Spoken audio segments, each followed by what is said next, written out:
Okay, we got a East Coast sprint car driver with us, Kurt Michael.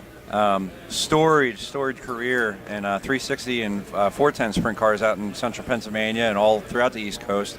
Had the pleasure of watching Kurt battle week in, week out, up and down the coast out there. Legendary battles, watching him and his brother and Mike Hagenbottom, Coverdale. Like, you and Coverdale at New Egypt is just like unbelievable to watch, back in the heydays of URC. I really miss those days. Watching you guys back then was some of my first experiences in sprint car racing and got me to where I'm at now and career-wise, looking up to you guys. What's changed in URC in the last couple of years? And a lot of people are unsure about what's happened and, the longevity of it. It's changed structures a little bit. How's URC doing? You're kind of a key person in that now, kind of taking the charge of marketing and different stuff, promoting. Kurt Michael as a driver is still out there racking up the wins. He's got 4 wins this year, 8 championships with URC. It's kind of like the 360 ASCS of the East Coast, if many of the Midwest and West Coast people have never heard of URC. It's actually the oldest racing club out in the country. So, Kurt Michael, welcome to the show. Thanks for having me. Awesome to have you here. It really is. You're one of the guys we looked up to growing up in the late 90s and early 2000s when budgets were, there. Makes me sound old. Some of the URC 360 teams back then, they were on the same level as a 410 wing team out in central Pennsylvania.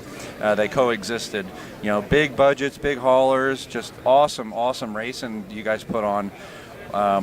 What's happening in your world? Well, we're still doing that with the 360s, putting on some good racing. But right now, the club's coming back into existence. We're working really hard. The Racers for Racers, bringing it back to where the racers are in charge again. That seemed to work for 60 years. Yeah. So we're going to go back to that type of deal. So the rules and everything are made up by the racers, and we can kind of judge and see what's happening with the racing and set rules by that standard. Okay. What's changed as far as the cars? Anything changing as far as the motors? Obviously ASCS is synonymous with 360 racing. Is there or was there a divide there? And the URC type motors versus ASCS, is that kind of all blended now? Can somebody that's running ASCS out west come in for a trip to the East Coast and run a East Coast swing with you guys?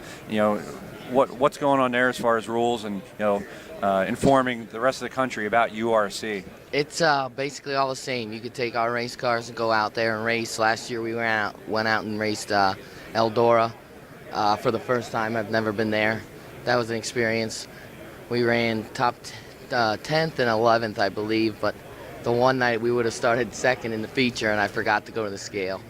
So, first time I've ever done that. I bet you Bill Gallagher, your owner, had some choice words for you, or how did he treat you after that? He was all right. He didn't blame me. He blamed everybody else, and I said, no, it was my fault. I just totally forgot because I've never been there. And actually, I wasn't the only one that did it. Tim Schaefer did it the same night, in the same heat. Wow. So it's one of those deals. You learn from it. Yeah. So touching on Bill Gallagher, he's been the legendary owner of the five car out there, and who's maintaining that? Is that something you're overtaking as far as mechanicals? And we're good friends with Todd Rittenhouse, longtime wrench for that deal.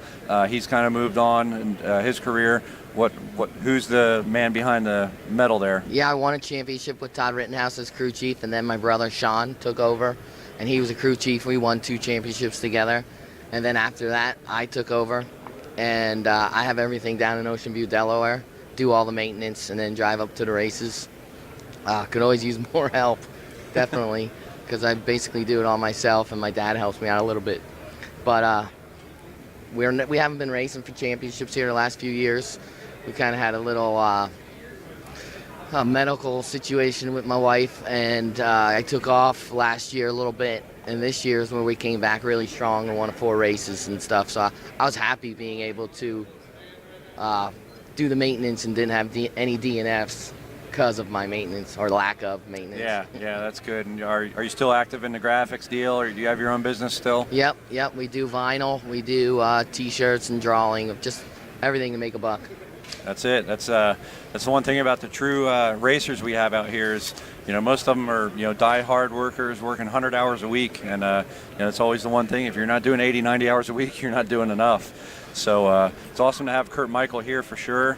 And, we've seen some leaps and bounds in progress out there, especially with the URC thing, getting on your website and utilizing some of the resources out here in the Midwest. Driverswebsites.com has really stepped up. You're utilizing them. The My Race Pass deal is going to really kind of add technology to the thing that you guys have never had before. No, that's going to be sweet. I really like how everyone in the club is going to just be linked by that one website. We race different racetracks, so if one racetrack needs mufflers, we can just send emails out and stuff. It's going to be a really neat deal. Yeah, he's definitely done a great service to the open wheel community and all the racetracks and racers. And this PRI show here that we're utilizing here is just a huge networking tool, and introducing people, and a deal we made with drivers' websites a couple of years ago led to your involvement here, and hopefully some of your drivers that are in the club there start utilizing for websites and what have you, and promoting and adding more sponsorship. Yeah, I think they already have. Yeah, a few people already signed on to the driver website. Bittner, Stillwagon, all them guys, they're on it, and awesome to see everything growing, and it's a lot better than a step back for sure. And he's definitely been tough times. Yes, it has been. Hopefully better future. Yeah, so we're going to wrap it up here with Kurt Michael, and wish him the best of luck for 2015 and URC as well. Thank you. Appreciate it.